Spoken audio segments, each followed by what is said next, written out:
happening. You're trying to figure out ultimately what is. It's still a mystery as to why it took them.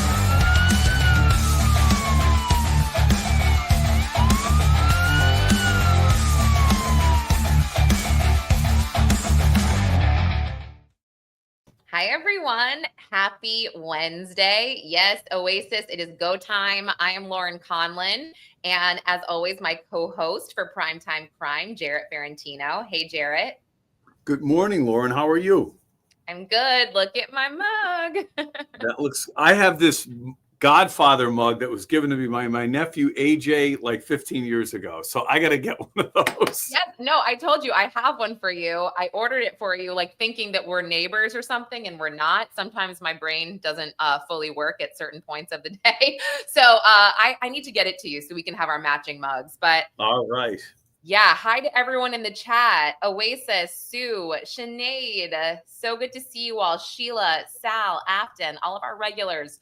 We have a lot to talk about today. I mean, really, we wanted to get into two specific topics, and both are pretty intense. We have Jarrett's favorite, Karen Reed, based on the hearing yesterday. There was some confusion. I think a lot of people are a bit more clear as to what's going on, but we'll have Jarrett get into it. And then Oklahoma, we got to talk about that, Jarrett, and how an alleged case of corruption involving a DA and a DATF agent, how that is tied to the murder case of Jillian Kelly and Veronica Butler. So we gotta get into it. That's a pretty ambitious hour. I know, right? I know. And I want to pin this. Sinead, thank you so much. You sent me a note about Jarrett and I on the Crime Nation doc. And, we were a small part of that, but I'm really proud of the work that we did there and just exposing this horrific and heartbreaking case to the world, I guess. I mean, it needs national attention because Jillian and Veronica's story is so far from over. So thank you. Thank you, Sinead. I thought that was the people at Crime Nation. They do a really good job. They tell the whole story. They certainly advocate for victims. They don't just beautify defendants. I thought that it was a fair piece. I was really proud to be associated with it. And this week, they're covering the Hugo Selinski trial, which was my case, a case I prosecuted, probably the biggest case that I prosecuted here in Northeastern Pennsylvania. Probably the biggest case to hit here in 25, 30 years. So if any one of our regular listeners and viewers want to catch that, it's this week at 9:00 Eastern time on the CW. So we're really proud of that one. And it's and you can watch it after too. If you missed it live, you can watch it on demand. So it's really easy. Right.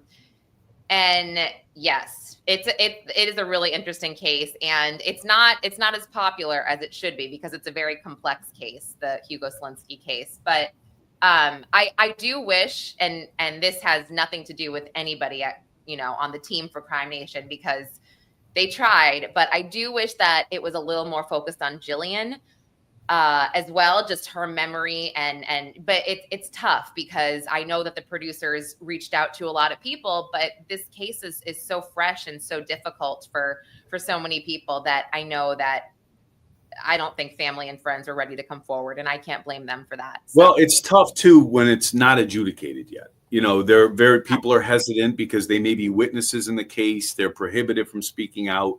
And that really, it's one thing to tell a story like Selinski that was litigated 10 years ago, as opposed to something that's pending litigation and potentially for trial. So that's why I think to tell a story that way, as comprehensively as they did in a short amount of time, I think people are hesitant to talk prior to adjudication. So I think that had more to do with it than a reluctance, certainly, on anybody's part to tell Jillian or Veronica's story. Oh, yeah. No, totally. And I think that, some of the people they got, like Veronica's aunt and her friend, they did an incredible job in sharing personal information about Veronica, with home videos and photos and everything. And same with Jillian. We did get to see some photos of her and her family, which was really nice. But and it was victim centered, which I was happy about. But yeah, I would have loved to see more on Jillian, but what can you do? But hopefully sooner or later. But so let's start with that then. Let's start with some Oklahoma alleged corruption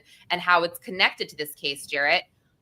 So I'll just explain this very simply put. Oklahoma Watch, and I had never heard of Oklahoma Watch, but that means nothing. I'm from the Northeast here. So they put out this article, and it was from February 12th, 2025. Traffic scheme nets Texas County DA office million. So the DA in Texas County is DA George Buddy Leach, and he is the DA over 4 counties. It's Cimarron, Texas, I'm from Beaver County, and did I say Cimarron? I don't remember. No. Okay, in Cimarron County, yeah. So there you go. There's 4 counties, and Texas County is the biggest. I believe that's between 20,000 and 30,000 people. The other counties are much smaller. Like Cimarron County is like 3,000 people. It's crazy. So this DA is prosecuting Jillian and Veronica's case. And listen, I've heard a lot of things about this DA and certain relationships that I can't report on because I cannot prove it. And Jarrett and I have talked about this. Jarrett keeps me in line. I hear a lot and I believe these people. I do, but I'm not local. I don't live there. So I can't say with certainty, this guy has done this, this guy has done that. He's friends with these people. Sure, small town logistics. He knows at least 2 of the defendants that we are aware of. But public record shows certain things that pertain to these defendants, which would seem like the DA wants things to go in their favor. And I'm talking about previous cases, Jarrett. You know what I'm talking about, right? Yes. Like Tad Pullum being arrested for feloniously pointing a firearm, which is a 1 to 10-year sentence, and he just gets off with a slap on the wrist and a $10,000 fine. And this is under the DA, Leach, and Judge Christine Larson. And Christine Larson was also the judge in Veronica and Wrangler and, let's say, Tiffany, their custody battle. So it's crazy. It's so crazy.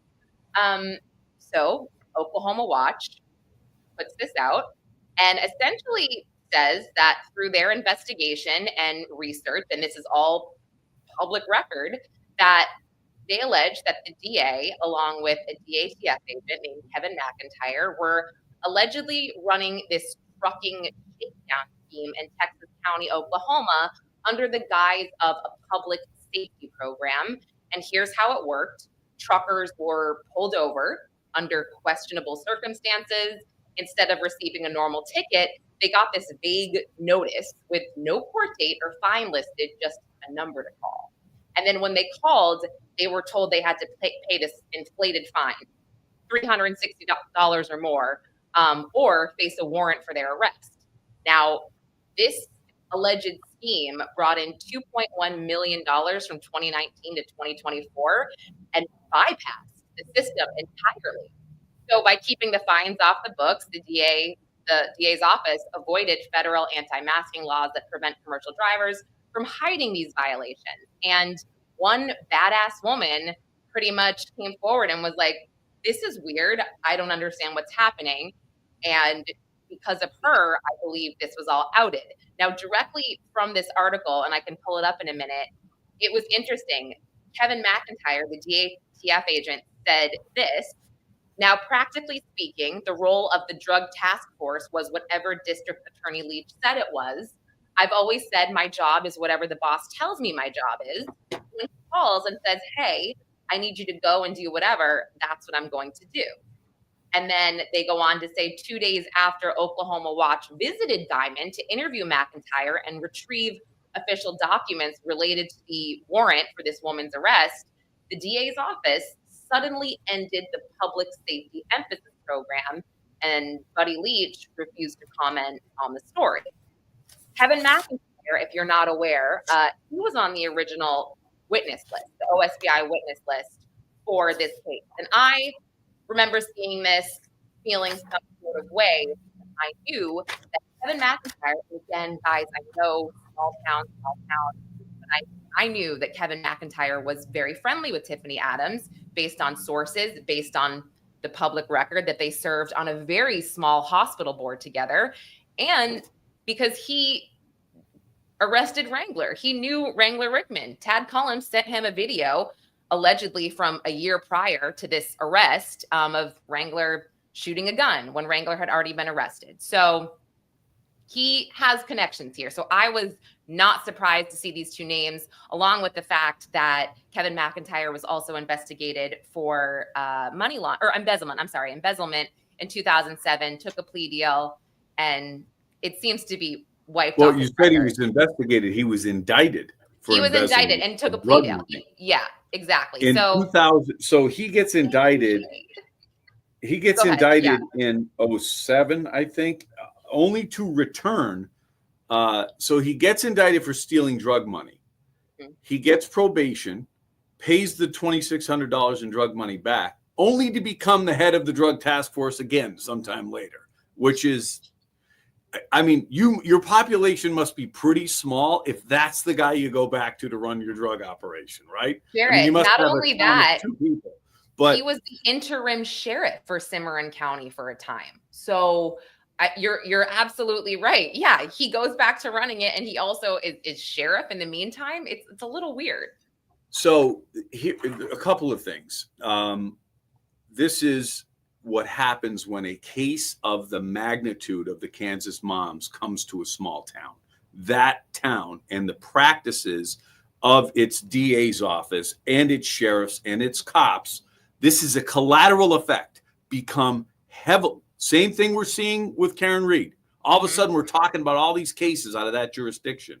So you may think someday I want this Super Bowl of a case to bring all this national attention to my town. Be careful what you wish for. I mean, we've had it in Luzerne County, and you could Google that and see where it led.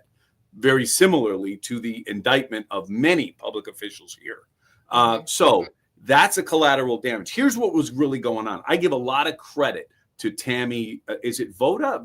Voda? Is that how you say her name? I don't know how to pronounce it. Vada, let's say. I don't know. So she is a no-nonsense, over-the-road trucker who has had a 21-year crystal clean career on her driving record. For those of you out there that aren't familiar with this, your driving record in that business is huge. You cannot afford one ticket if you're a CDL driver that drives over the road. It impacts your insurability. It impacts your premiums. It impacts your employment. I have companies that I represent that have logistic operations. So we have had to have these cases heard in court. So I've been on both sides of these things. I know what a detrimental impact a ticket can have.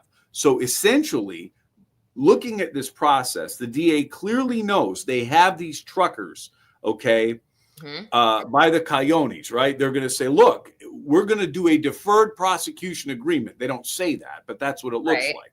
Here's a piece of paper written with crayon. Call this number, right? And we'll give you a $360 fine. This will never see the light of day. And you may think, well, this happens with speeding tickets all the time.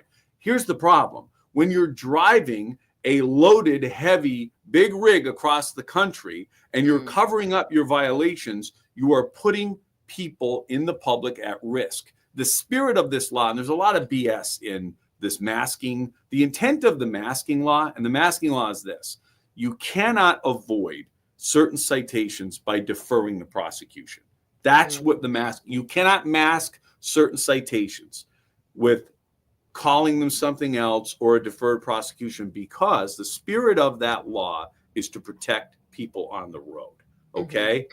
How DA Leach claims his office got around this is, well, that only covered if it got to court. It didn't get to court. It never left my office. I had the discretion whether or not to bring the charge. That violates the spirit of anti-masking laws. Anti-masking laws are saying if you're speeding, if you're driving too heavy of a load on those streets, you need to be consequenced, and it cannot be covered up if you're caught. That's what was going on here. So to me, it violates the spirit of anti-masking laws. Did you guys all get that? Because I really needed Jarrett to be the adult in the room and explain that. That was super helpful. So this is a bad look, Jarrett, right? Well, that's before we even get to Kansas Moms. Like, here's the other question. The bigger question is this. I want to know where the 2.1 million. So it raised $2.1 million. Where'd that money go? You got 5 agents. Right. So you're getting $500,000 a year, right? On average. You got 5 agents in that office. You cover 31,000 people. Okay. I'm sure there's an allotment for these salaries. You could forfeit things, all this stuff, right? Where did that money go? That's the next question. That to me is the more important question.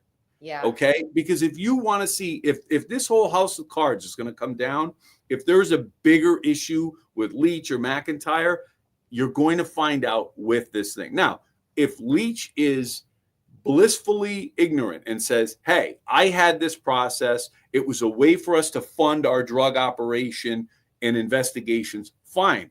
People use creative ways to do that. And if he can account for that money, I think this is something that's going to resolve with a cease and desist letter. If he cannot account for that money, he's going to have a bigger problem. Every dime of it. Wow. Okay. So this is interesting. I feel like I have a lot of questions here. This money seemingly, I don't want to say it was off the books because clearly we know what the amount was, so it couldn't be off the books. But this is my opinion, speculation. Are we supposed to believe that they weren't skimming off the top here and that wasn't the purpose of this, which is, I mean, I'm just going to say it again, guys, these are allegations. I'm speculating, putting it out there. I just don't, Kevin McIntyre's past, right? And Leach, from what I know so far, like we're just supposed to believe that they didn't document these tickets. It didn't go through the court system because of a certain program they were running. Well, and I'm not suggesting that's the case. Like, I'm not suggesting that's the case. What I'm suggesting is somebody needs to go the next step and ensure whether or not, look, there is a plausible explanation. These guys figured out a way to sidestep masking laws, enter into deferred agreements with, see, truckers are non-residents. They're coming through a town. They don't have connections to that town. They're not, these folks could be from the East Coast and be like, the best thing I could do is just pay a ticket and not have it on my record, and you'll never hear from me again. Fine. And the next, to me, the most important part of all of this is from a criminal standpoint, from a liability standpoint, is where did the money go? I don't know where it went. I don't think it's weird though. You don't think, I mean, honestly, and I guess I'm just asking you, like, just because of like the anti-masking law, you don't think it's weird that people were given a number to call and it didn't go through any type of system? Oh, I think, don't get me wrong. I think the practice is suspicious. I think it's inappropriate. I think they took advantage of people, but I also think, what was your intent here? Like, there were 2 things in that article that McIntyre said. Number one, he said that Leach has expanded the role of the drug task force. Drug task forces, in my experience, which I've worked with them hundreds, if not thousands of times, are you take these groups of municipalities or counties that alone cannot investigate drug dealing that knows no boundaries. If it goes between towns, you're not constrained by typical municipal constraints or jurisdictional constraints. You join together, you're funded by a larger pool of money, you have vehicles, technology, things of that nature, but you're investigating drug trafficking. Leach then says, my drug task force is now going to prosecute drug-fueled crimes. I'm going to tell you something, folks, okay? There are 3 major contributors to crime: drugs, drugs, and drugs, okay? 99.99% of the time, it's drugs. So what Leach did is say, we are expanding the drug task force to include the prosecution and investigation of every crime in these 4 counties by saying. But what does that have to do with truckers? I guess, like, fine, that's all well and good. But, you know, and just going back to the title of this article, which is not just made up here. I mean, the title here, it has the word scheme. Traffic. Well, so here's what they're saying it has to do with truckers. So that's a great question, Lauren. The drug interdiction, okay, where we've pulled the most drugs if we're not going in and out of a drug house. Where you find drugs is you have interdiction patrols on highways and roadways. People are stopped, truckers too, okay, and they're stopped for certain violations, which then lead to maybe a consensual search, which is an exception to the warrant requirement, or an officer sees enough indicia of drug activity, they secure a warrant and then do a search of the vehicle. So there are a lot of drugs and monies taken off our roadway. So how Leach uses the drug work to expand into these traffic stops is basically we're doing drug interdiction work, which involves traffic stop. That's what Leach would say if he made a comment. Okay, right. Well, he didn't make a comment, and the guy seemingly never makes a comment. And listen, I know where you're coming from. You are explaining this from a legal standpoint. You're defining these anti-masking laws, which is really helpful. And I do think that what you said is really important, guys. Leach has to account for every single dime of that $2.1 million.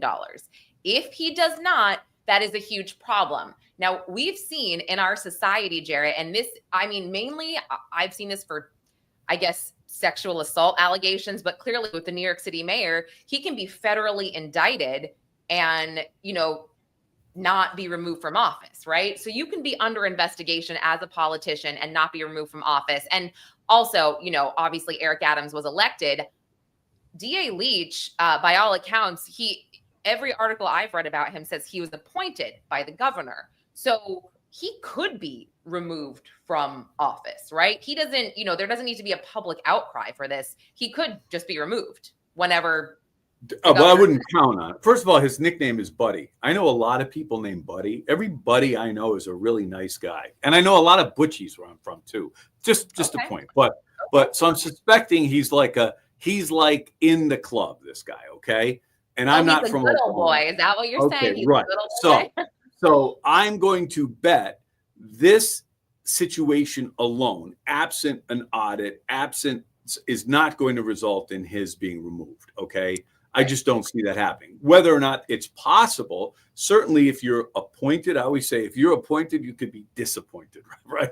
You could be taken out. Oh my gosh, that's another go in the corner. That's another right. one. So, but the truth is somebody had the power to put you in. There is undoubtedly a process to remove you. Now, he's not been, let's be clear here. Buddy Leach has not been charged with a crime. This scheme, as it's been referred to, is certainly suspicious as you look at it. And I like this part of it. Tammy sounds the bell on this thing, right? McIntyre apologizes to her. Oh, you were confused. You're one of 300 plus stops we've made, or however many. I have the numbers here. I made so many notes I can't find my stuff. But here. So it says 6,934 people were stopped. Okay. One person sounds the alarm. She just didn't get the message that, it's just a deferred prosecution, right?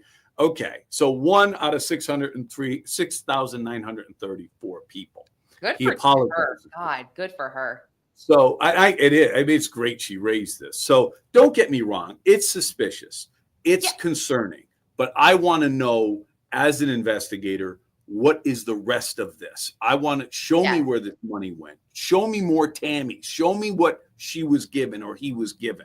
Show me if somebody didn't accept the deferred prosecution, what happened? That's the other thing. Right. No, I agree. And again, my brain right now, and some of you might be like, why is Lauren so obsessed with this guy or this DA and this DATF agent doing wrong? And I don't mean to hyper focus on that. But again, covering Jillian and Veronica's case since inception, I've had the privilege of talking to a lot of people. I mean, guys, I would say I've spoken to upwards of 100 people in that area for the last year. So I have thoughts, I have information, I have certain evidence that, that just points to things not totally adding up to me. And so with Veronica and Jillian's case, I was never happy with him prosecuting it. I thought maybe there should have been a special prosecutor, Jarrett, because of the fact that it is a small town and he knew the defendants. And and certain things when the women went missing, certain things raised some red flags. And also the relationship You know what? I should just stop. I should stop Well, now let's just before I maybe say you should. anything. Maybe But you should. But let me say this too. Okay, and I get that. So sorry. what it appears. So let's look at what's today, the 18th. Let's look at today's February 18th, right? So let's look at where we are. Can you answer that by Nanya about what happens? Like, and I'm curious about this too. Well, Jarrett. that's where we're going to go. I'm going to All right. answer that. That's an important question. So Okay. the question is, what are your thoughts if something happens to Buddy Leach as far as Veronica and Jillian's case? Today, okay, is February 19th. I'm sorry. As of right now, it appears all 4 defendants are headed toward a plea here, okay, for a sentence of what I would probably expect is life. And all 5 are headed toward a plea deal, which is likely going to be the lion's share of their natural born lives in prison, which it should be. So all indications are is Buddy Leach is doing his job to this point, okay? He's not playing around with this cast of characters. That's what it appears on the outside. Now, we have not seen the plea agreements or the terms that are contemplated here. Not officially. Okay, but you have 2 innocent victims that were violently killed and kidnapped and in a planned attack that spanned 6+ weeks that we know of. So the only appropriate sentence for all 5 is life, or damn near close to it. Okay. But Jarrett, remember Cora? They're already working out 30 years for her. But again, why? What is Cora giving them in exchange? And if Cora is doing 30 to 40 years for this sentence, I'm saying, like, to me, it looks like Leach is doing his job. I've practiced in an area much larger than Oklahoma, but much smaller than Manhattan, where you are, right? Mm-hmm. We have 6,000-7,000 cases a year that would come through my DA's office. Of those 6,000 cases a year, you can bet I knew several defendants from my hometown or wherever. I don't live in a vacuum. I happen to know a lot of people up here. And just knowing them or being associated with people, or their kids go to school with your kids or whatever, sure, it's concerning sometimes, but it doesn't create a conflict. I mean, those folks met a totally different person when they got to the DA's office if they knew me on the outside. Buddy Leach, based solely on the size of something, it's 31,000 people over 4 counties. That's the size. It's a little more. I think it's a little more than that. But yes, your point is well taken. Yes. So imagine Buddy Leach is political. He knows a lot of people. Maybe he's a farmer or comes from a farming family. He's going to know Tad. He's going to know these people. Does that mean he's going to let them get away with murder? I don't know. But this scheme looks like he's willing to push the envelope, and certainly it's a unique system out there. The traffic judge, that whole thing it's wild. But our defendants here didn't exist in like the back alleys. They were active in that community. They were religious. They were farmers. They were on boards. They were political. They are going to rub elbows with that court system and leaders in your community. So you're going to have Jarrett, I don't think, I mean, there are so many eyes on this case. He, at this point in time, right, at this, and maybe, a few months ago, you're right. He has to prosecute this case correctly. When they first went missing, I just wasn't, and when the defendants were first arrested, I just feel like there was certain things that I was not clear on with him. And again, McIntyre being on the initial witness list gave me some concern as well. And I remember I actually called the OSBI and I was like, I think you should just maybe look into this because there could be a conflict of interest here. And they actually said, thank you so much. We've heard this type of thing. And they were. So I'm not saying that he is not doing his job. I think that, Jarrett, and would you agree with this? There's certain times that you have to go through the motions in a way, if that makes sense. Yeah. And here's the other thing. So where do we end up? Where do we end up with this current situation and this scheme, and how does it relate back to Kansas moms? So here's how. The FBI may or may not be looking into this. So it was reported up the chain. It went to Oklahoma State Police. Then it went to the Attorney General in Oklahoma. And then it went to the U.S. attorneys and the FBI. FBI says we turned it over to the U.S. attorneys, and they will not confirm or deny whether or not there's an inquiry based on this. We do know that it has since stopped the practice, okay? Was it the fact that Landline Magazine was looking into them? Was it the fact that Oklahoma, the reporter that wrote this article, Hallman, was looking into them? Or was it the fact that the U.S. Attorney's Office made a call? I don't know. But I'm telling you, stay tuned here. Your questions are legitimate and are important. We need more information. Right. And I think that, so you're saying at this point, and I agree with this, just because somebody might be being investigated, and again, we'll never know. It's not like the feds tell us when they're investigating somebody, but everything, in my opinion, points to an investigation going on with this money. If they don't, I think that will be a huge problem, because it'll just draw more eyes, to this. And again, that article came out on the 12th. And when I posted on Facebook and it got so many shares, I was shocked that people in the community hadn't seen this. And I don't know how big Oklahoma Watch is. I looked at their Instagram. It's like 3,000 followers, nothing crazy, but they're more than me. Well, no, I just, I want to know what the traffic is to their site, because again, it just seemed like a lot of people weren't aware. But when I looked at some of the shares and what some people in the area were captioning, they were saying things like, I knew this was happening. This is just more corruption, this and that. And it does seem like people in the area are tired of it, Jarrett. They're tired of it, and they haven't, they've been scared. They can't push back on the police because they're the police. And, I am very much back the blue, but I also believe that corruption exists, and there are good cops and there are bad cops. And look, I got pulled over in Texas County, and I didn't even know what we were doing. I didn't even know we were speeding. I didn't even know anything. And when we got pulled over, the officer was like, "Oh, you were in court for the pretrial," and I was like, "Yeah," and they're like, "Go ahead." So it was interesting. I didn't know what I did. And one thing I have to say, it's not a good look that they put McIntyre, after that embezzlement charge, back in charge of that office. I'm sorry, that's not.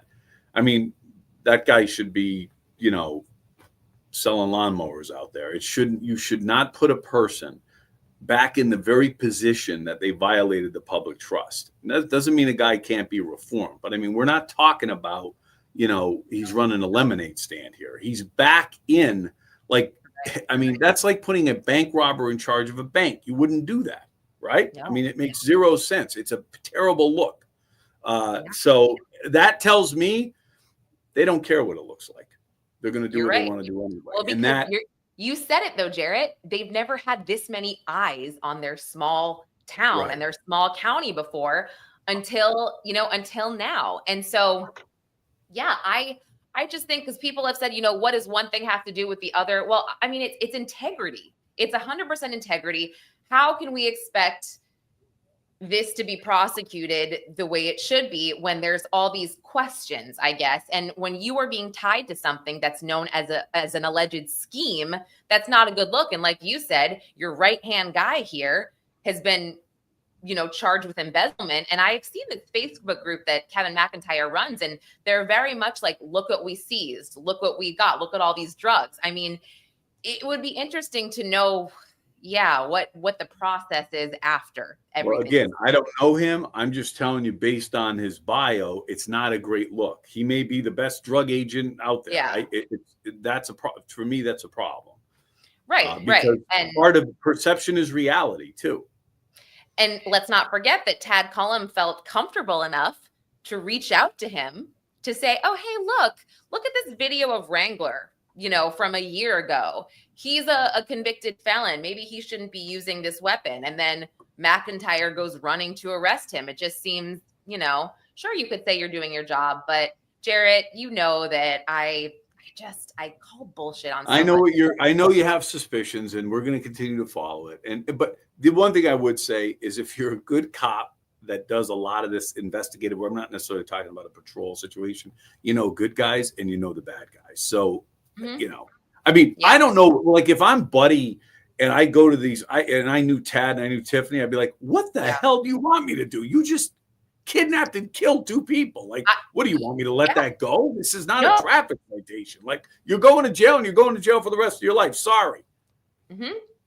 You're right. But that was after when they were busted. I mean, who knows what went down before? I'd be interested to see his phone, honestly, truly. Look, I mean, yeah. And I see some people in the chat. Chaz, I totally agree with what you just said. And just quickly, I do want to pull this up, Jarrett, because this is Tiffany's. Let me pull this up. This is the docket for Cimarron County, and I see truly how many traffic 1, 2, 3, 4, 5 traffic violations there. I mean, these are, God, it's kind of crazy how many times this woman goes to court. Another traffic violation there. And oh my gosh, Texas County, look at all these. Now you've got 1, 2, 3, 4, 5. I mean, I can't even count them all. Guys, this is insane. What? That's literally insane. And if you go through them, and I've taken the time in the past to go through these, but I mean, you'll see she gets away with a slap on the wrist, and this is all under Leach. Speeding, I mean, it's just it's nothing. It's literally she just walks away. So well, and now that's a lot. I'm not saying, and by the way, many of the killers that I've prosecuted have horrendous driving records. It's kind of goes part and parcel with it. You think they're above the law, right? But I don't know that traffic tickets like these that may be issued within town get to Leach's desk. I mean, I don't know how much, but these could be your probably after that many. I would think the fine would go way up, and she would be like, "Yo, I need some help here." I mean, that's speculation, right? After those are all his districts. You don't think there would be anything that she could do to be like, "Hey, can you help me out here?" I mean, I don't know. It seems like an excessive amount. Yeah, you are so good. I'm very lucky to have you to keep me in line, or else I would probably go off the deep end. No, I'm just kidding. I would be responsible about it. But yeah, anyway, the next hearings, I believe, for a handful of the defendants are April. So I think, I mean, at that point, I think maybe we'll have an idea if they're, working on deals, and if the judge will sign off on these deals. I guess I'm a little confused at Cora getting a deal, because I felt like she didn't add anything to Paul Grice's testimony. She didn't tell us anything that we didn't already know. A lot of it comes down to your respective role in the conspiracy too. I mean, they're all guilty, and they've all played an important role, but there are individuals that are principals and individuals that are accomplices. I mean, it's just the way it is.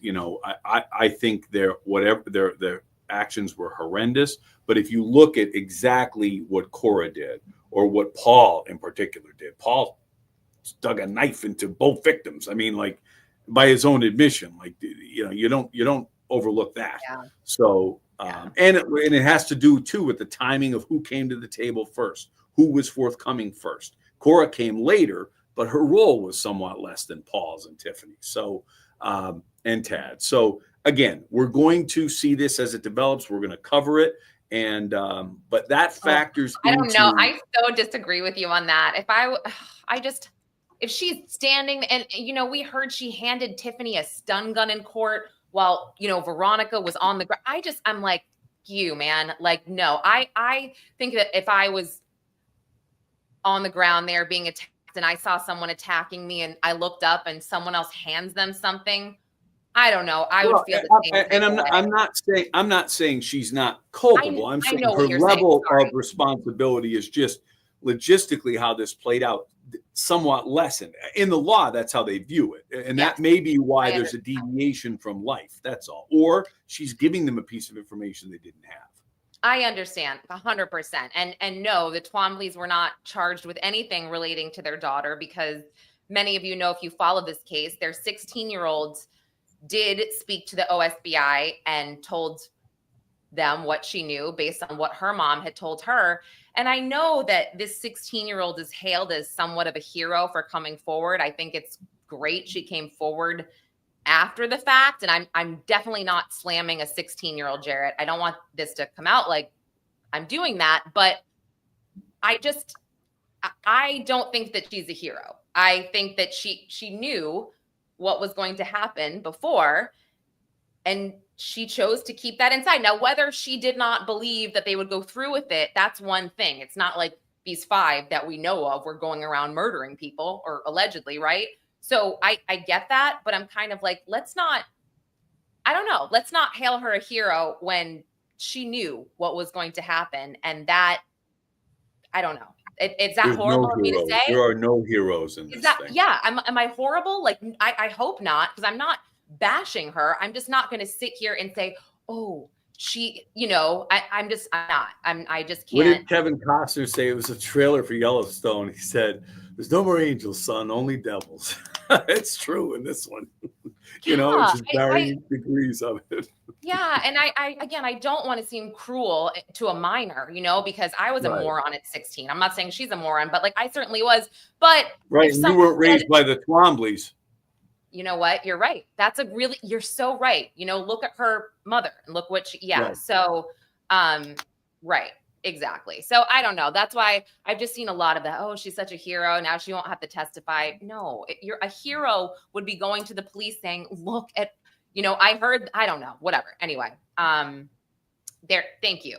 If there were heroes, the women would still be alive. Perfect. Perfectly said right there.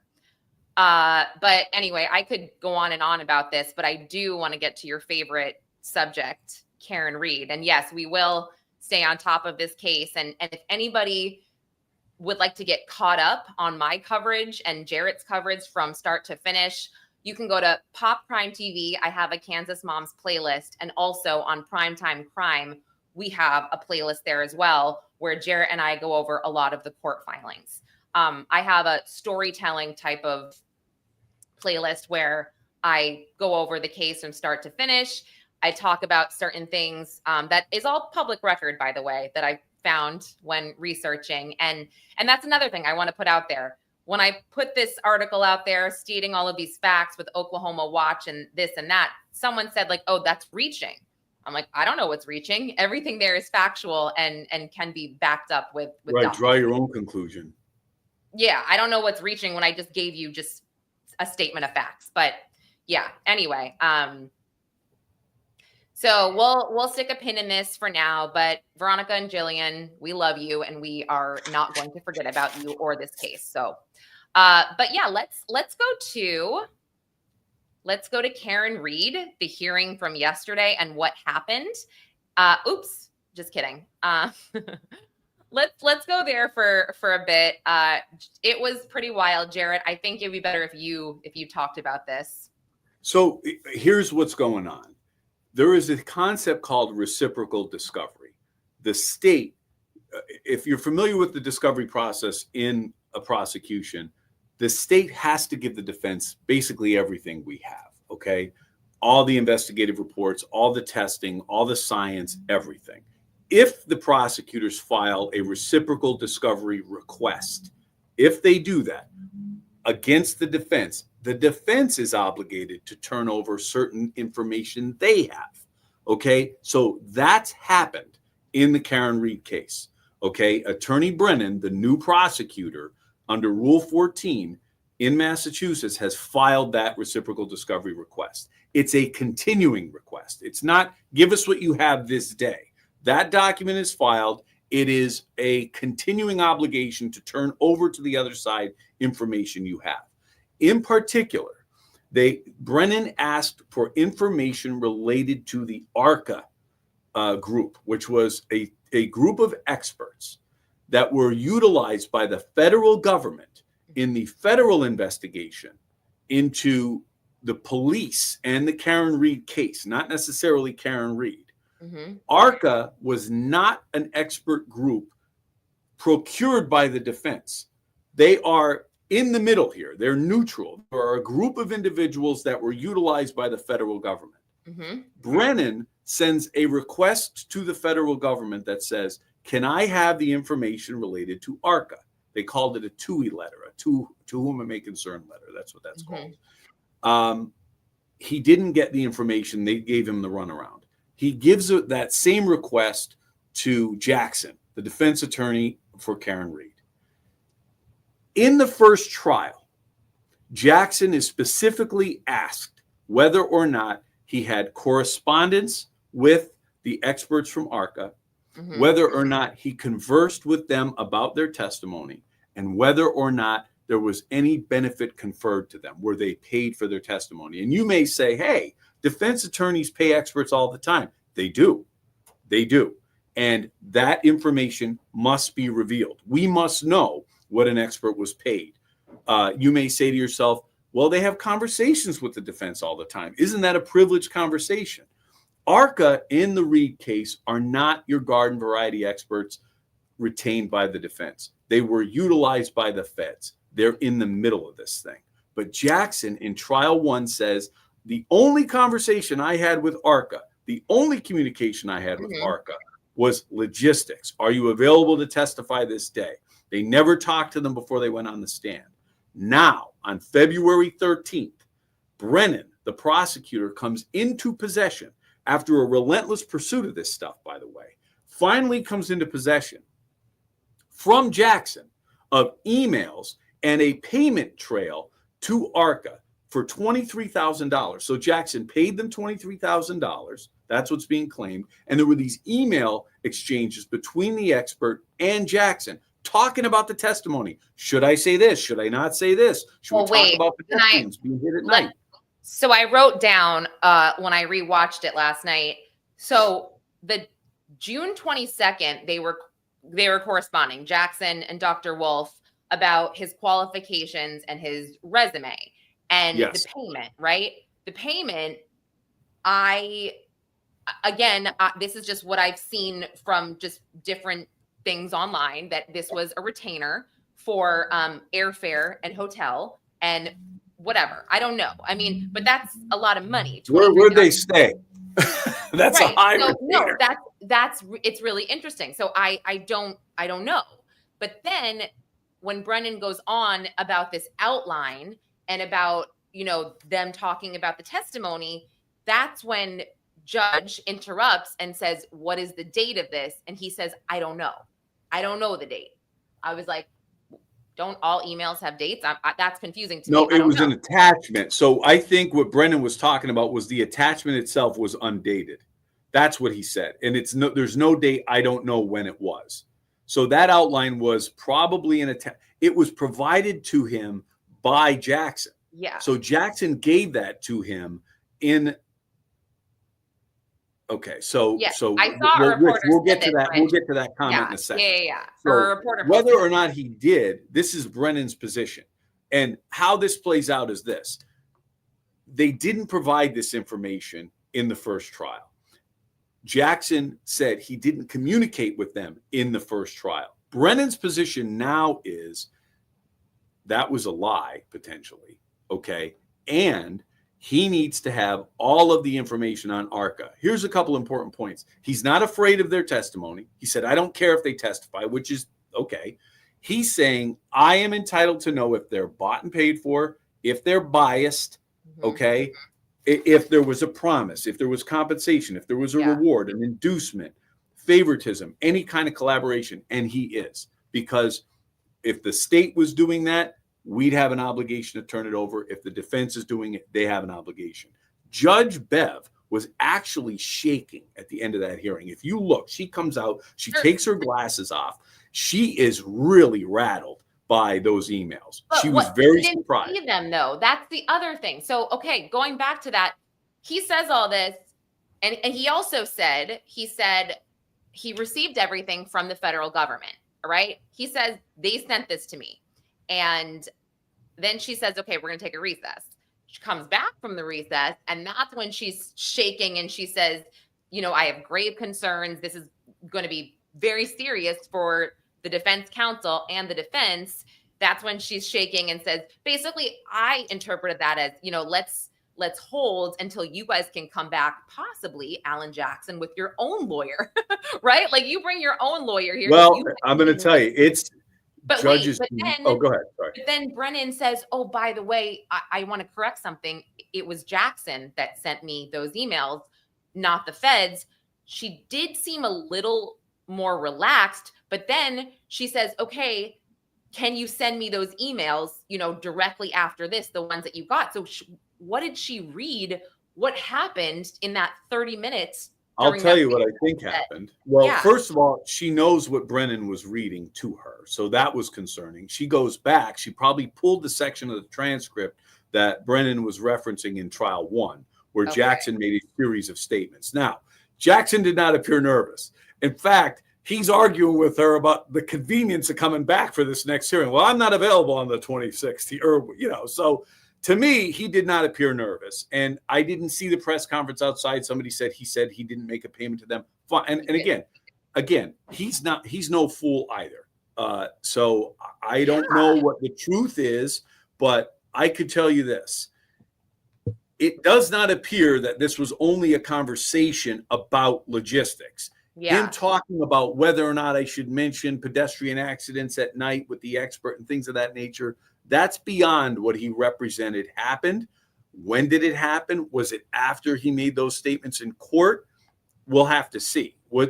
Here's the issue here, is lawyers have an obligation to be candid with the tribunal. We have an obligation, number one, to be professional. We have an obligation to be honest with the court.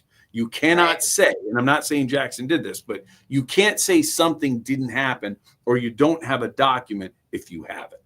Okay. That violates, because there is a leap of faith here. Judges don't have the luxury of being mind readers. You have to have faith in the professionals that practice before you. So when somebody violates that, which the argument is Jackson misrepresented the truth about the nature of his communications with ARCA and whether or not Brennan should have this information.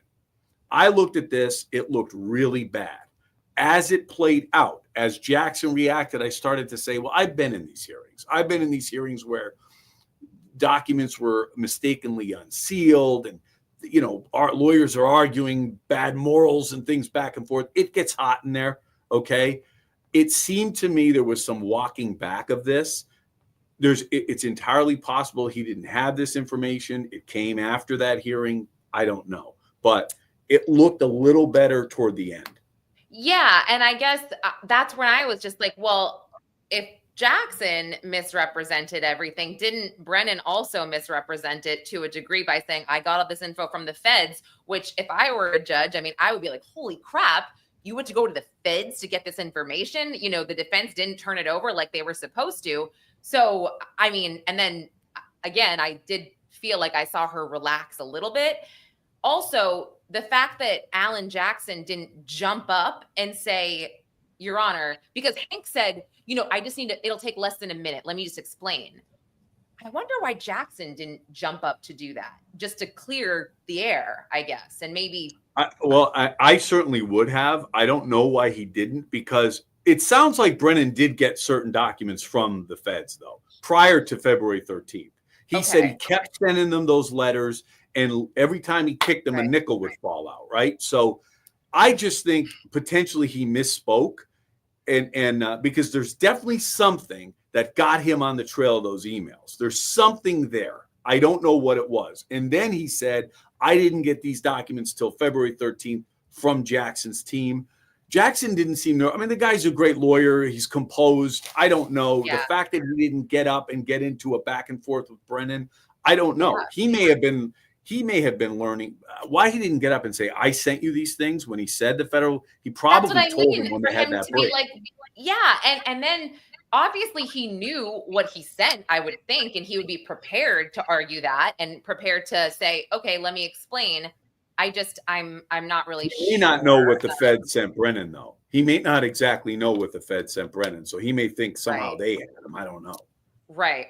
I'm just pinning all these comments. We've got, I love that we have people who really believe that she's guilty and people that believe that she's innocent in this chat. I think that's really interesting. For purposes of this conversation, though, Lauren, it doesn't matter, because this is about a fair level playing field and whether or not Right. people are following the rules. Before you get to the merits, if the process isn't right, throw it all out, throw the baby out Right. with the bathwater, because it doesn't matter. Right. So whether you're a Karen Reed or you're the guy that dresses up like a minion on the lawn there, it doesn't matter, because we Right. have to have a level playing field of justice here for this to be done right. This is going to work out. It's going to resolve. And what are the options here? So if this was just a matter of a discovery violation in trial 1, the judge is going to admonish Jackson. She's going to say, you need to make sure every piece of information you have is turned over. I'm going to review it with you, with my clerk, whatever. And if any failure to turn it over, I'm telling you, I'll report you to the supervising state licensing board.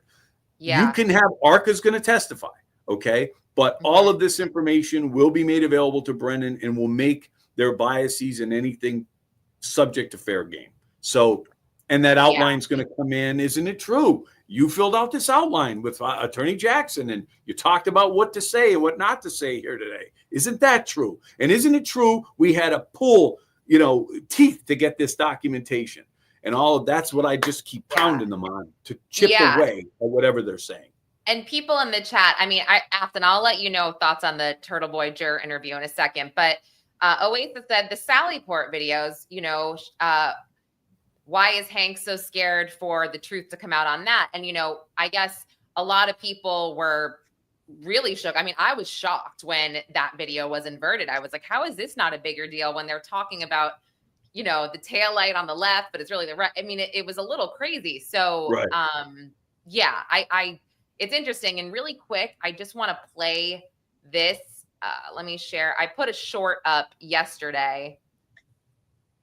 Somebody put this up for me so I could just play it back. It's like 20 seconds of Jackson from the first trial when he questioned ARCA and he kind of set the stage for their relationship.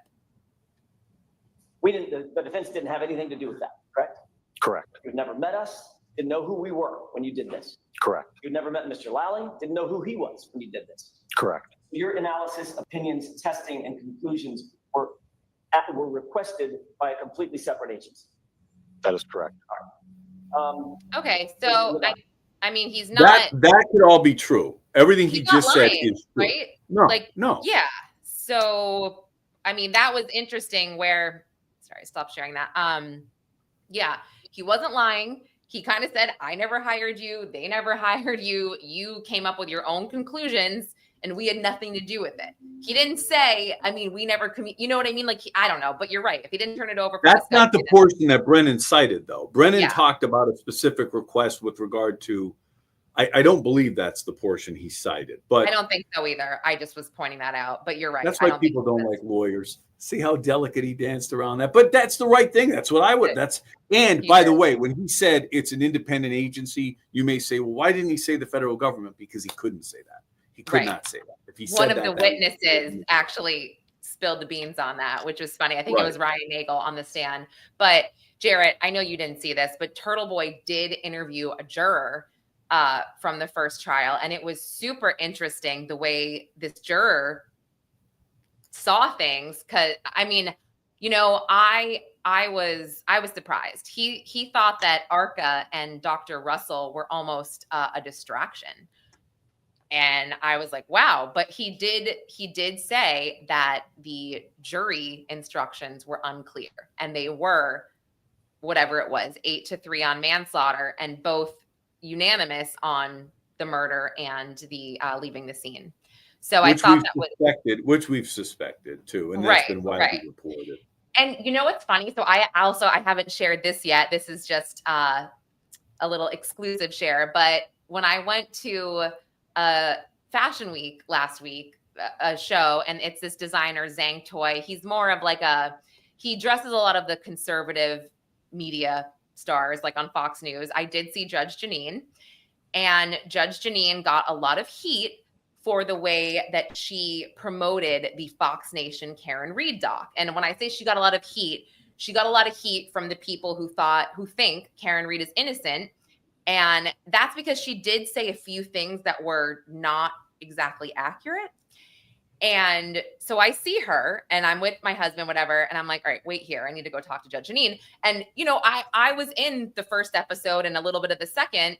And so I went up to her and I was like, hey, and I don't really know her. I've never really met her, but I thought maybe she would recognize me. And she's like, don't know who the fuck you are. And I was like, awesome. Well, I was like, I was a part of the documentary. And she's like, oh, okay, cool. Thanks so much. And I was like, I would love to just let you know a couple things about the case and what I've observed because I followed the trial. And she's like, oh yeah, no, I didn't really follow the trial. So we started talking and look, she's scary. She's very kind and nice, but she barks when she talks almost like she's angry, even though you're having a discussion. So it's really funny. I had to sort of get myself regulated with her, you know, she's not arguing with me. She's pointing things out, but she was just talking legalese, I guess. She was speaking from a prosecutor standpoint, a judge. She's talking about this rule, that rule. And I'm like, yeah, cool. I'm talking as a juror, a lay, an observer, what I observed. And it's people like me that are going to make the decision of Karen Reed's fate. You know what I mean? So it is funny. Well, look, I think Judge Janine's certainly entertaining. She's famous. You know why she's famous other than the fact that she's on TV?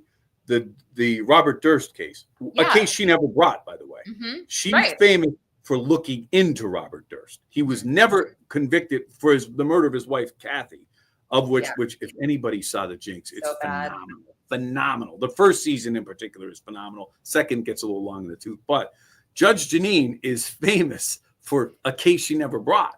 And again, I'm not knocking her for not charging him. You didn't have a body in that case, but really her dogged pursuit of Durst is why. So it was something that never played out in a courtroom, never played out in suppression hearings and things of that nature. I mean, she's talented, she's funny, and again, one prosecutor to another. It's nice to see. What I like about Judge Janine is that she doesn't fit into that typical mold of the blue suit, black shoe prosecutor mold, No, but she certainly sides, with the defendant is guilty because I believe, and you're not really like that, which I think is commendable. But a lot of prosecutors or former prosecutors are like, oh, well, she's got to be guilty because of XYZ. And I'm like, but I just feel like it's so much more nuanced than that as an observer. That's all. And yeah, whatever. But I just thought that was so funny because my husband's like, all right, she doesn't want to talk to you. Like, just move along. And I'm like,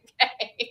And she was so nice about it. But like, it really is very intimidating just to talk to her when she's like, this rule, that rule, blah, blah, blah, whatever. So she goes from not knowing you to just spouting off like legalese at you. Oh boy. Oh yeah. And then she's like, we should keep talking. I gotta go by. And I'm like, yeah, let's keep talking. Yeah. But I was like, you win, please. I cannot debate you on this. But anyway, yeah. Well, Jarrett, this was great. This was a nice catch up.